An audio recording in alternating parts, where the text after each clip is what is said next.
제12장.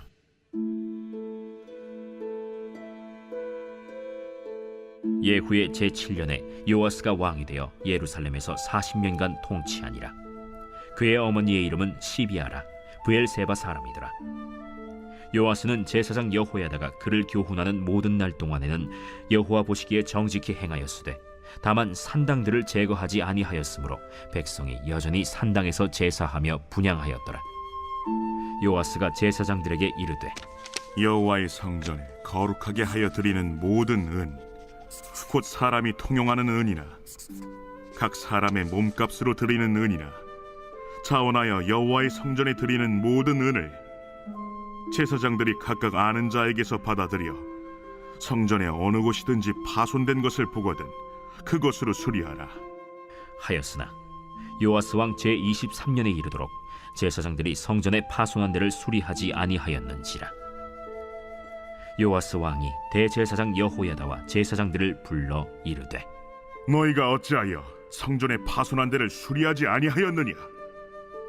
이제부터는 너희가 아는 사람에게서 은을 받지 말고 그들이 성전의 파손한 데를 위하여 드리게 하라.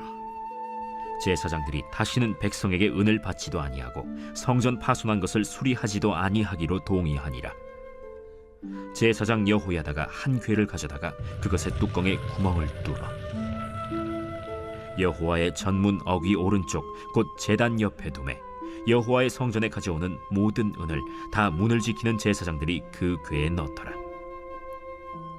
이에 그 궤 가운데 은이 많은 것을 보면 왕의 서기와 대제사장이 올라와서 여호와의 성전에 있는 대로 그 은을 계산하여 봉하고 그 달아본 은을 일하는 자 곧 여호와의 성전을 맡은 자의 손에 넘기면 그들은 또 여호와의 성전을 수리하는 목수와 건축하는 자들에게 주고 또 미장이와 석수에게 주고 또 여호와의 성전 파손한 데를 수리할 제목과 다듬은 돌을 사게 하며 그 성전을 수리할 모든 물건을 위하여 쓰게 하였으되 여호와의 성전에 드린 그 은으로 그 성전의 은대접이나 불집게나 주발이나 나팔이나 아무 금그릇이나 은그릇도 만들지 아니하고 그 은을 일하는 자에게 주어 그것으로 여호와의 성전을 수리하게 하였으며 또 그 은을 받아 일꾼에게 주는 사람들과 회개하지 아니하였으니 이는 그들이 성실히 일을 하였음이라. 속건제의 은과 속죄제의 은은 여호와의 성전에 드리지 아니하고 제사장에게 돌렸더라. 그때 아람 왕 하사엘이 올라와서 가드를 쳐서 점령하고 예루살렘을 향하여 올라오고자 하므로 유다의 왕 요아스가 그의 조상들 유다 왕 여호사밧과 여호람과 아하시야가 구별하여 드린 모든 성물과 자기가 구별하여 드린 성물과 여호와의 성전 곳간과 왕궁에 있는 금을 다 가져다가 아람 왕 하사엘에게 보냈더니 하사엘이 예루살렘에서 떠나갔더라. 요아스의 남은 사적과 그가 행한 모든 일은 유다 왕 역대 지략에 기록되지 아니하였느냐. 요아스의 신복들이 일어나 반역하여 실라로 내려가는 길가의 밀로 궁에서 그를 죽였고 그를 쳐서 죽인 신복은 시므아스의 아들 요사갈과 소멜의 아들 여호사밧이었더라. 그는 다윗 성에 그의 조상들과 함께 장사되고 그의 아들 아마샤가 그를 대신하여 왕이 되니라.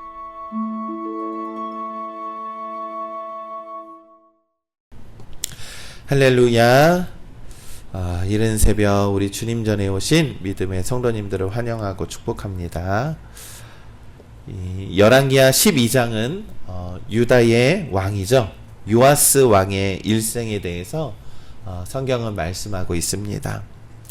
어제 말씀했던 것처럼 요아스는요, 이 아합과 이세벨의 딸이었죠. 이 아달랴 여왕이 정권과 패권을 잡았을 때에 이 유다의 왕족들을 다 죽여서 이제 그 권력을 다 차지하려고 했지만 유일하게 살아남은 그 유다의 다윗의 후손입니다.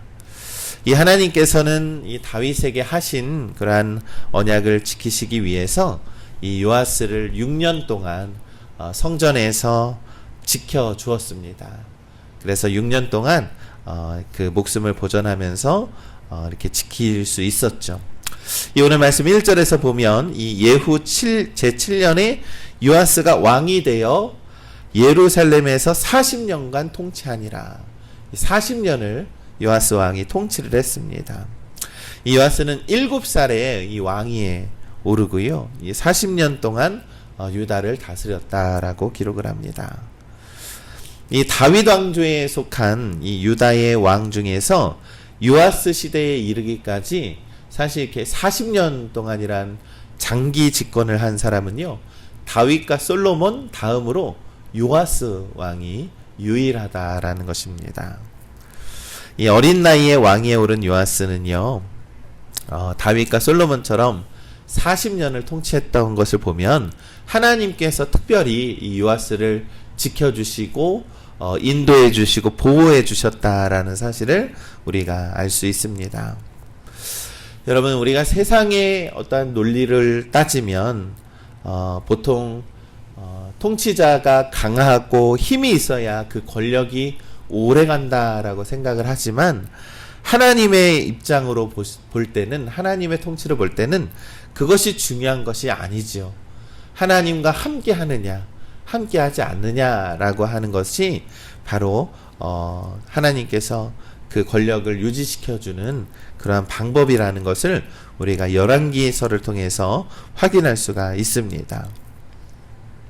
이 7살의 어린 나이에 요아스에게 하나님께서 함께하는 그러한 제사장을 붙여주셨기 때문에 이 요아스가 어린 나이부터 이렇게 통치를 할 수가 있었습니다. 이 하나님께서 요아스를 돌보시고 지켜주셨기 때문이죠. 이처럼 하나님께서는요, 하나님의 말씀에 순종하는 자들을 지키시고 인도하여 주신 줄을 우리가 믿는 것입니다.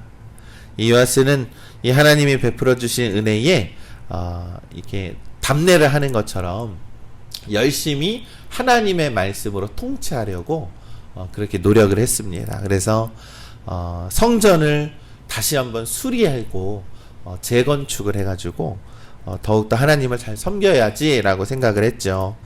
이 솔로몬이 성전을 건축한 지가 이 100년이 넘어서 이 파손된 곳이 많이 있었습니다. 그래서 요아스 왕 때에 이 성전을 다시 한번 수리하는 그러한 업적을 이루었습니다. 그런데 이 요아스의 성전 수리를 하기 위해서는요, 이 쉬운 일은 아니었습니다. 이 성전 수리를 명령을 했는데 이 제사장들이 협조를 잘 하지 않아서 이 진행이 더디게 되었다라는 것이죠. 이 6절의 말씀을 보면 요아스 왕 제23년에 이르도록 제사장들이 성전에 파손한 데를 수리하지 아니하였는지라라는 것입니다. 그러나 왕위에 오른 지 23년이 지나서 이제 30세가 된 요아스는요, 다시 한번 성전 수리를 제사장들에게 명령을 합니다. 그래서 7절의 말씀을 보면 요아스 왕이 대제사장 여호야다와 제사장들을 불러 이르되 너희가 어찌하여 성전에 파손한 데를 수리하지 아니하였느냐? 이제부터 너희가 아는 사람에게 은을 받지 말고 그들이 성전에 파손한 데를 위하여 드리게 하라 라는 것입니다. 이 요아스는 제사장들의 비협조로 인해서 이 성전이 수리되지 못하였기 때문에 이제는 어떤 모든 시스템과 방법을 바꾸기 시작을 했고 개혁을 시작해서 마침내 성전을 수리하게 되었다라는 것입니다.